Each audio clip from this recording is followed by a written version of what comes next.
সিবিআইএ স্ক্যানারে সঞ্জয় রায়ের মোবাইল ফোনের কল রেকর্ড। ঘটনার আগে পরে কোথায় ছিল সঞ্জয়, কাদের সঙ্গে কতক্ষণ কথা বলেছিল, এই সমস্ত কিছু এবার জানতে চাইছেন সিবিআই এর তদন্তকারী অফিসাররা। প্রকাশ সিনহা আমাদের প্রতিনিধি রয়েছেন আমাদের সঙ্গে। প্রকাশ, সঞ্জয় রায় তার মোবাইল ফোন এবার সিবিআইএ স্ক্যানারে।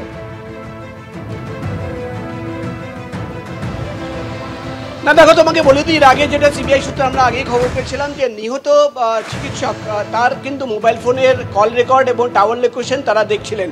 এবার যেটা সিবিআই সূত্রের খবর, একমাত্র যাকে গ্রেফতার করা হয়েছে সিভিক ভলেন্টিয়ার অভিযুক্ত সঞ্জয় রায়, তার মোবাইল ফোনের টাওয়ার লোকেশন এবং তার কল রেকর্ড দেখা হচ্ছে। সিবিআই আধিকারিকরা মনে করছেন যে যেদিন এই ঘটনা ঘটেছে তার বিকেলের পর থেকে সঞ্জয় রায় কোথায় কোথায় গেছে, কাদের সঙ্গে কথা বলেছে, কতক্ষণ কথা বলেছে এবং তার মোবাইল ফোনের টাওয়ার লোকেশন কোথায় ঘুরছিল, অর্থাৎ কোন কোন জায়গায় রোম করছিল, সেটা কিন্তু দেখা হচ্ছে। এটা খুবই ইম্পর্টেন্ট কোনো তদন্তর ক্ষেত্রে।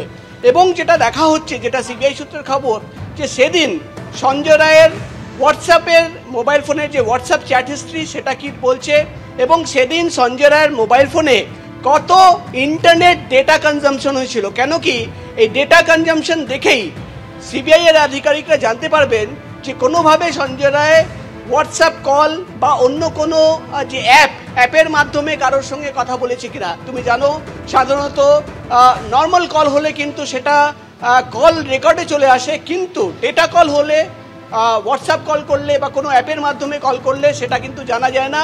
সেটা জানার জন্য শুধুমাত্র ইন্টারনেট ডেটা কত কনজিউম হয়েছে সেটাই কিন্তু দেখে তদন্তকারীরা বুঝতে পারে, যেটাও কিন্তু দেখা হচ্ছে।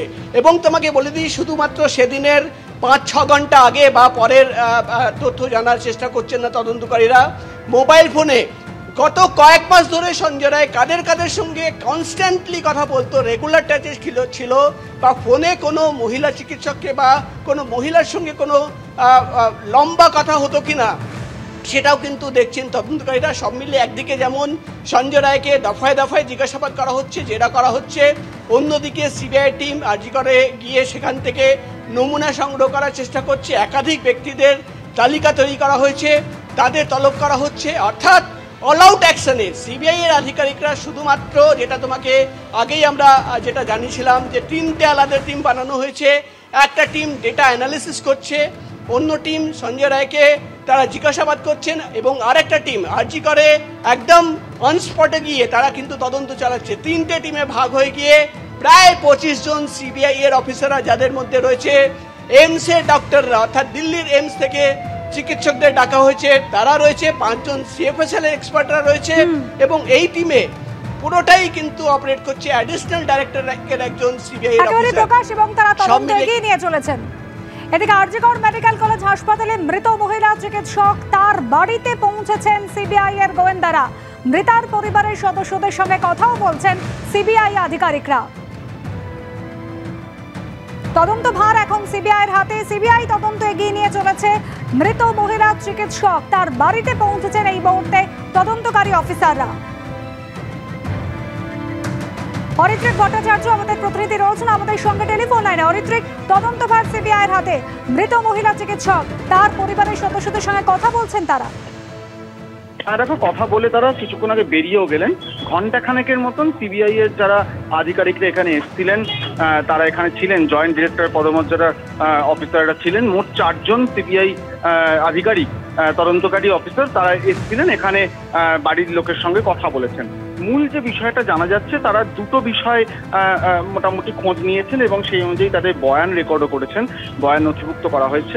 দুটো বিষয়ের মধ্যে একটা ঘটনার দিন, পরদিন সকাল থেকে কি কি ঘটেছিল, তারা কিভাবে জানতে পারলেন, তাদের কাছে খবর কার মাধ্যমে পৌঁছলো, কি তথ্য তাদের কাছে জানানো হয়েছিল, তারা তারপর যখন আরজি করে ছুটে যান সেখানে গিয়ে কি পরিস্থিতি তারা দেখেন এবং প্রথম যখন তারা দেহ দেখেন তারা কি অবস্থায় সেই দেহ দেখেছিলেন, সেই বিষয়গুলো যেমন আজকে যে নথিভুক্ত করা হয়েছে বয়ান, তার মধ্যে উঠে এসছে।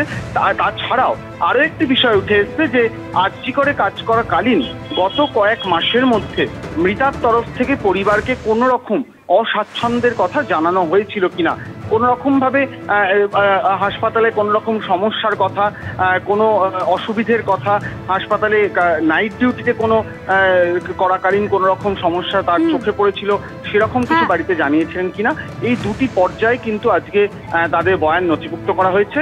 ঘণ্টাখানেক থাকার পর তারা কিছুক্ষণ আগেই বেরিয়ে গিয়েছেন মৃতার পরিবারে।